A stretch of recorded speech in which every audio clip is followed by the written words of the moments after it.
If anybody has something that they feel they can't say here in a group setting that wants to set up time with me, I'm super available. So I'll start. One thing you should... Garyvee, ladies and gentlemen. I'm getting fascinated by the way your brain works. If you want building your equity, your brand, and whatever you're trying to accomplish, there's plenty of time. Get shit done. I'm gonna make Monday morning my bitch. We can solve like the world's problems if people actually spend time together. Like it's just, I believe in it the most. And like, I'll tell you guys as a group right now, like, if we need to jumpstart it even more for the ambition we have, like anything I can do to accelerate that, like, when, you know, if anybody here knows how they bond with people, and I mean things like, you want me to buy you tickets to a baseball game, or you want to go hiking with that person, like I'm literally open to anything. Like I'm willing to pay $150 for, you know, like a preview screening of like, if you start getting to know the other individual and you think you guys have a common interest, if there's a way for me to double up that common interest, let me know. Actually, you know what, I haven't said this in a long time and it's a real mistake and it's how I built Vayner's foundation. Everything is predicated on being the bigger woman and man in every single situation, always, and then using me as the outpost. I mean, we can win real big and I'm willing to do it.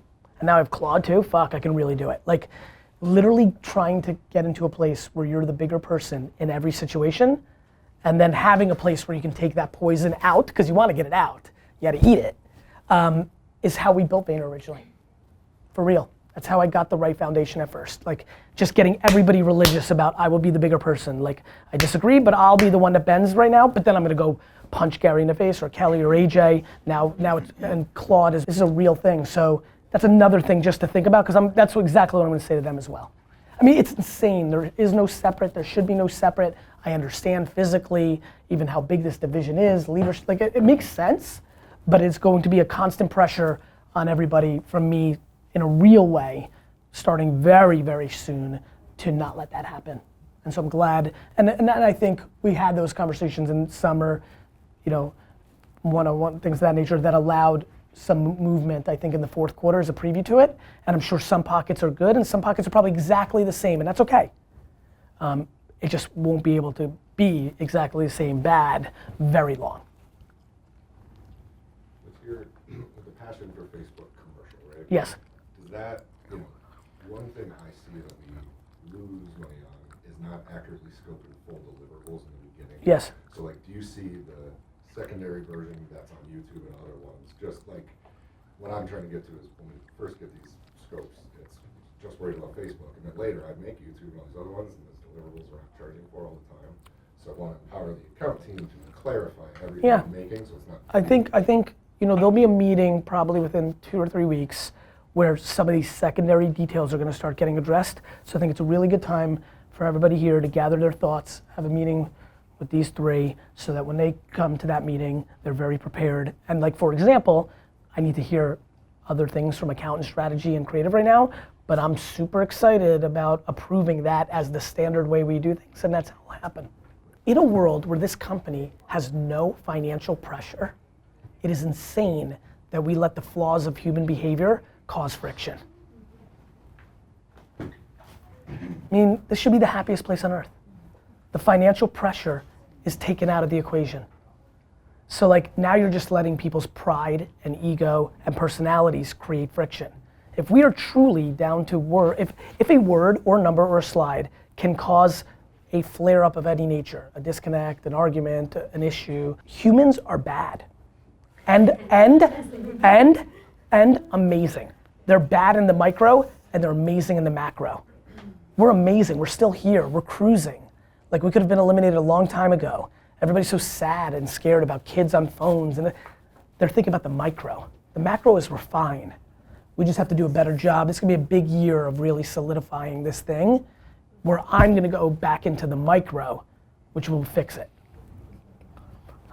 But it comes down to communication. Whatever you've seen, all you need to do, and you should take the baton, it's on you. You're the only person that can change stuff. Take the baton and go have a conversation with all 11 people that you think have been affected by it, and over communicate of like what you believe in and how good you want it to be and what you think is the interpretation of what's coming out of my mouth. You will win that game. You'll win that game, because if they're not looking to hear you, and if you got me read right, you will win that game. Right, Aaron? right? No, I mean, like, right, Dylan? Like, you guys really know that. If you will win that game, if you have the right intent, truly, if you are pure to the logo and to the macro, you have zero vulnerability. The people that lose here, people that are not here, either normally, almost 9 out of 10 times, are so insecure in their own selves that their behavior manifests into a selfish place which undermines their ability to succeed here. This company's completely built on emotional intelligence. It's all I've got. And it's super hard to trick me. You could be sliding by for even a year or two. The reason I'm successful in doing things is I don't box people into 1,000 rules. I let them do their thing. Then I audit that thing, then I try to give feedback, and then we adjust if they're able to address that feedback. This is why I want to do town halls. I don't want to theoretically, if you view it that way, throw my brother under, like, I will answer every fucking question.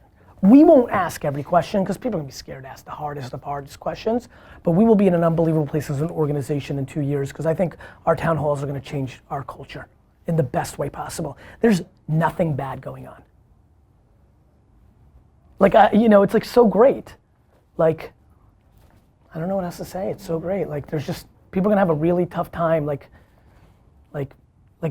don't know, we're just doing the right things. Like, do I think if somebody gets fired that they tell their friends here that it was unjust? Of course they do. Who doesn't? You got fired because you don't have self-awareness. That's what led to the vulnerability. So I don't even think they're doing it, like some people like should 100, like 47 warnings and then still say it. Like some people are just actually are not self-aware. I had somebody come in to me and ask for a promotion that every single feedback, left, right, down, client, and like fucking anonymous friends from high school is negative. So like, yeah. And by the way, like I said, we'll get it wrong sometimes. The serendipity of like the 11 people that are touching you, they were all flawed and you were okay. That actually can happen because sometimes it's not 11, sometimes it's 4, sometimes it's 6, sometimes the client was a jerk but it took a year to figure it out. Like, but boy, are we, like as a net score, we're in a good spot. So I'm gonna make it as awesome for everybody as possible always. I just would rather take 2 killers and send them to a hiking trip than to continue to pay somebody who's a D player, thinks they're an A player, is kind of nice, but weirdly not as nice as you think if you really understood what was going on. You know, like, I know what the fuck is going on. Like, in a way that nobody understands. A, I have natural emotional talent, and B, I'm spending a fuckload of money to collect the data. A lot of stuff I'm doing, it's kind of one of the answers I gave you, I love to fix up here, because then everything else gets a lot easier. I think everybody tries to fix a sink when the well is broken. Nobody's more powerful than me in the market. I genuinely believe that. Meaning, I'm gonna be busy. Because I'm that thing. Like, I'm that shield. I just need to create a lot of framework so that I don't have to be involved. You'll never see me say that I know what the creative needs to be. I know the frameworks and the conversations and the mutual respect and the thoughts and the business acumen that needs to be put into these things.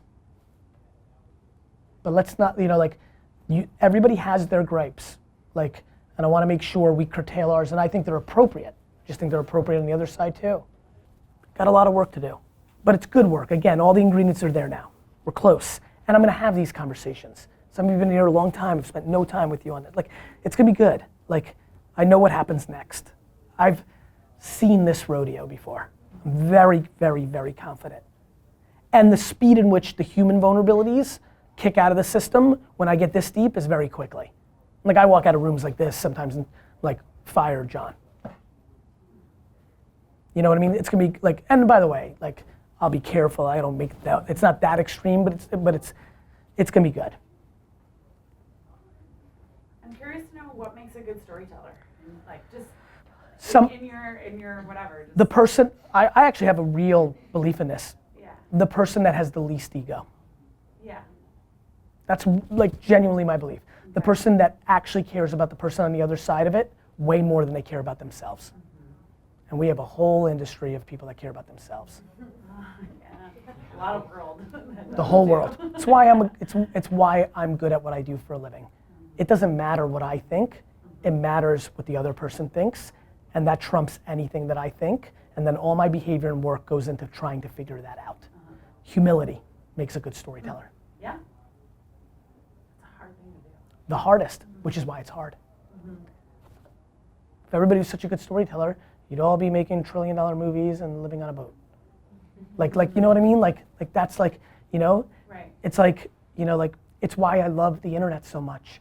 Because the reason so many people didn't live on a boat was Hollywood is fixed and corporate America is real. But now kids that are great storytellers that do have empathy for their audience and understand their space, they make it, they put it out, and they have leverage. And you don't get to judge if the Kardashians or Fat Jewish or CNN's documentary of the 80s is good content. The market does. And I love that because we're closer to that than ever.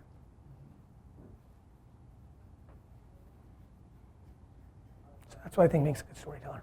Somebody's got a pulse of culture and then deploys the audience's point of view, not theirs.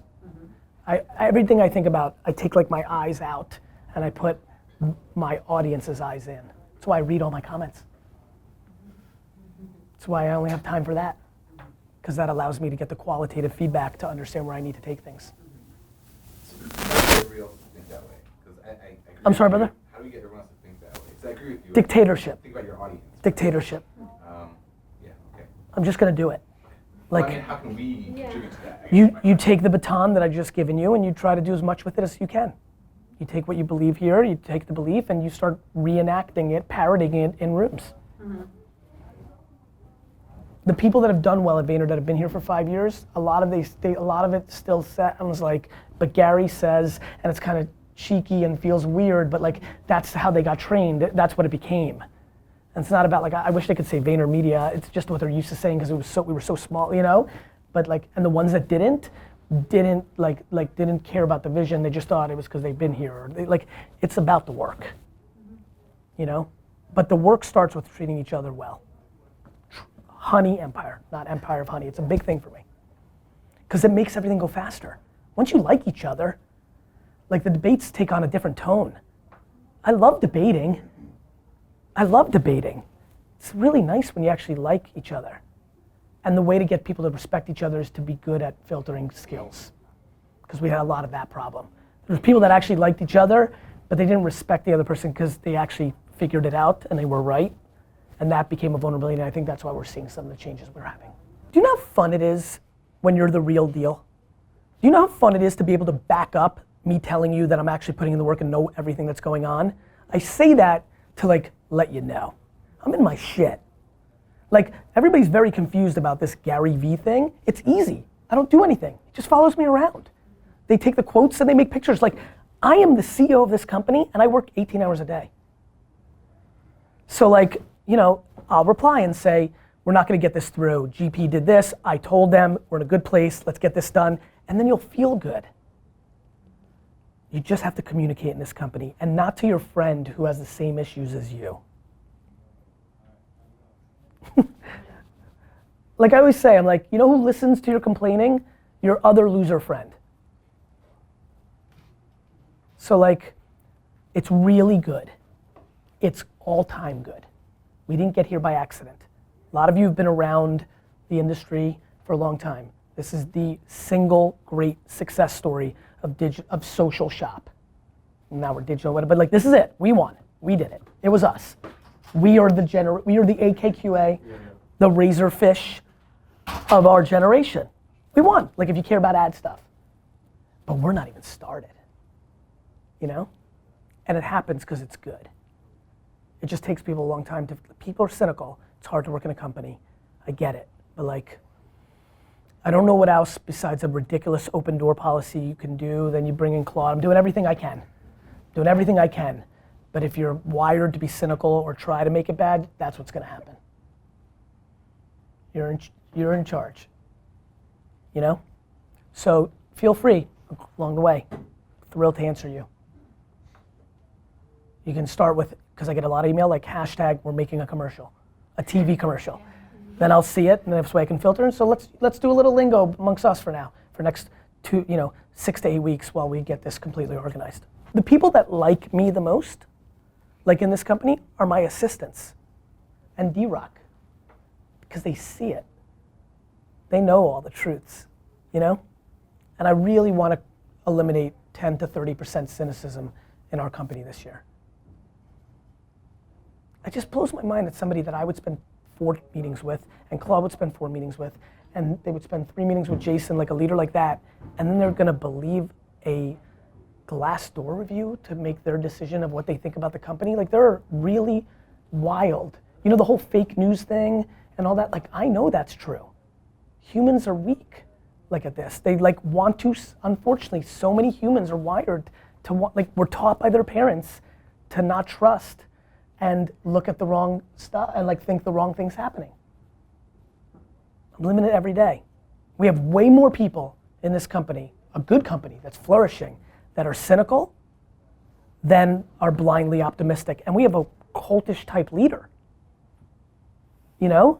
I'm not confused with my spiel, and yet we have more cynicism. So what do you think's going on in the rest of the world? Fuck. You know? So I'm excited about the Honey Empire.